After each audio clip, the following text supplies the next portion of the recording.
The senses that you use in a very real manner create the environment that you perceive. Your physical senses necessitate the perception of a three-dimensional reality. Consciousness is equipped with inner perceptors, however. These are inherent within all consciousness, regardless of its development. These perceptors operate quite independently from those that might be assumed when a given consciousness adopts a specialized form, such as a physical body, in order to operate in a particular system. Each reader, therefore, had inner senses, and to some extent uses them constantly, though he is not aware of doing so at an egotistical level. Now, we use the inner senses quite freely and consciously. If you were to do so, then you would perceive the same kind of environment in which I have my existence. You would see an uncamouflaged situation in which events and form were free and not stuck in a jelly-like mode of time. You could see, for example, your present living room not only as a conglomeration of permanent appearing furniture, but switch your focus and see the immense and constant dance of molecules and other particles that compose the various objects. You could see a phosphorescent-like glow, the aura of electromagnetic structures that compose the molecules themselves. You could, if you wished, condense your consciousness until it was small enough to travel through a single molecule, and from the molecule's own world look out and survey the universe of the room and the gigantic galaxy of interrelated, ever-moving star-like shapes. Now all of these possibilities represent a legitimate reality. Yours is no more legitimate than any other, but it is the only one that you perceive. Using the inner senses, we become conscious creators, co-creators. But you are unconscious co-creators, whether you know it or not. If our environment seems unstructured to you, it is only because you do not understand the true nature of order, which has nothing to do with permanent form, but only appears to have form from your perspective. There is no 4 o'clock in the afternoon or 9 o'clock in the evening in my environment. By this I mean that I am not restricted to a time sequence. There is nothing preventing me from experiencing such sequences if I choose. We experience time, or what you would call its equivalent nature, in terms of intensities of experience, a psychological time with its own peaks and valleys. This is somewhat similar to your own emotional feelings when time seems speeded up or slowed down, but it is vastly different in important ways.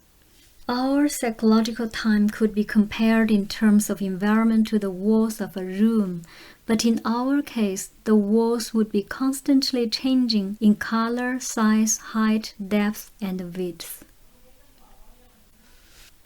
Our psychological structures are different, practically speaking, in that we consciously utilize a multidimensional psychological reality that you inherently possess, but are unfamiliar with at an egotistical level. It is natural, then, that our environment would have multidimensional qualities that the physical senses would never perceive. Now I project a portion of my reality as I dictate this book to an undifferentiated level between systems that is relatively clear of camouflage. It is an inactive area, comparatively speaking.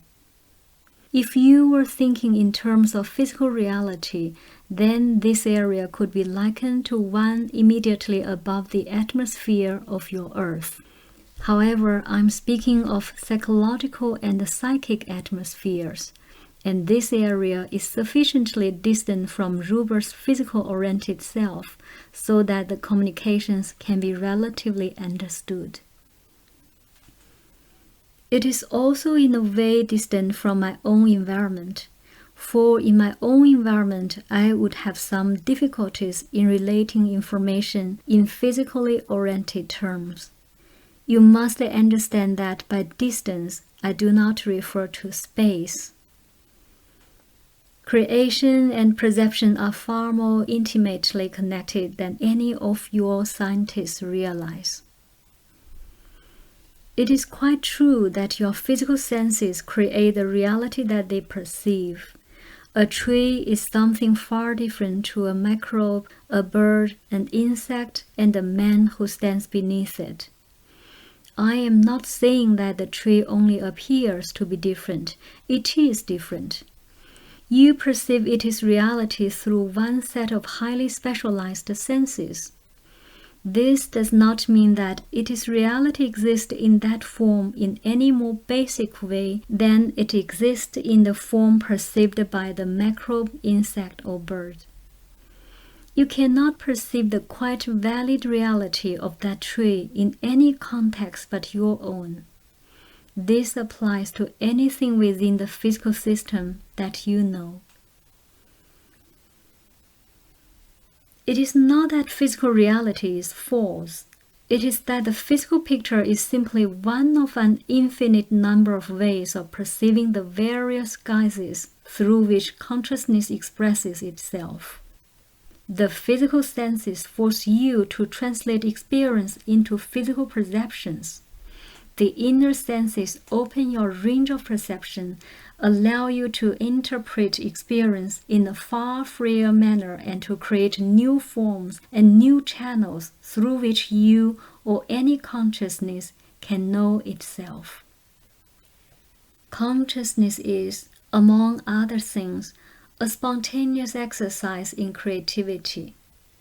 You are learning now, in a three-dimensional context, the ways in which your emotional and psychic existence can create variety of physical form. You manipulate within the psychic environment, and these manipulations are then automatically impressed upon the physical mode. Now, our environment is in itself creative in a different manner than yours. Your environment is creative in that trees bear fruit, that there is a self-sustaining principle, that the earth feeds its own, for example. The naturally creative aspects are the materializations of the deepest psychic, spiritual, and physical inclinations of the species, set up in your terms eons ago, and a part of the ritual bank of psychic knowledge. We endow the elements of our environment with an even greater creativity that is difficult to explain. We do not have flowers that grow, for example, but the intensity, the condensed psychic strength of our psychological natures forms new dimensions of activity. If you paint a picture within three-dimensional existence, then the painting must be on a flat surface, merely hinting at a complete three-dimensional experience that you cannot insert into it. In our environment, however, we could actually create whatever dimensional effects we desired. All of these abilities are not ours alone. They are your heritage. As you will see later in this book, you exercise your own inner senses and multidimensional abilities more frequently than it might seem in other states of consciousness than the normal, waking one. Since my own environment does not have easily defined physical elements, you will be able to understand its nature by inference, as I explain some related topics throughout this book. Your own physical environment appears as it does to you because of your own psychological structure. If you gained your sense of personal continuity through associative processes primarily, rather than as a result of the familiarity of self moving through time, then you would experience physical reality in an entirely different fashion. Objects from past and present could be perceived at once, their presence justified through associative connections. Say that your father throughout his lifetime has 8 favorite chairs. If your perceptive mechanisms were primarily set up as a result of intuitive association rather than time sequence, then you would perceive all of these chairs at one time, or seeing one, you would be aware of the others. So environment is not a separate thing in itself, but the result of perceptive patterns, and these are determined by psychological structure. So if you want to know what my environment is like, you will have to understand what I am. In order to explain, I shall have to speak about the nature of consciousness in general. In doing so, I shall end up telling you much about yourself. The inner portions of your identity are already aware of much that I will tell you. Part of my purpose is to acquaint your egotistical self with knowledge that is already known to a larger portion of your own consciousness that you have long ignored. You look out into the physical universe and interpret reality according to the information received from your outer senses. I will stand, figuratively speaking, in physical reality and look inward for you, and describe those realities of consciousness and experience that you are presently too fascinated to see. For you are fascinated with physical reality, and you are in as deep a trance now as the woman is through whom I write this book. All of your attention is focused in a highly specialized way upon one shining bright point that you call reality.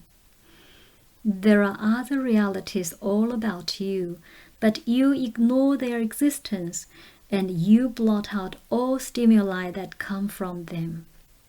There is a reason for such a trance, as you will discover, but little by little you must wake up. My purpose is to open your inner eyes. My environment includes, of course, those other personalities with whom I come in contact. Communication, perception, and environment can hardly be separated.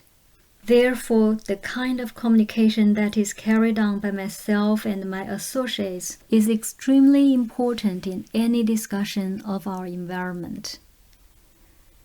In the following chapter, I hope to give you an idea, quite simply, of our existence, the work in which we are involved, the dimension in which we exist, the purposes that we hold dear, and most of all, of those concerns that make up our experience.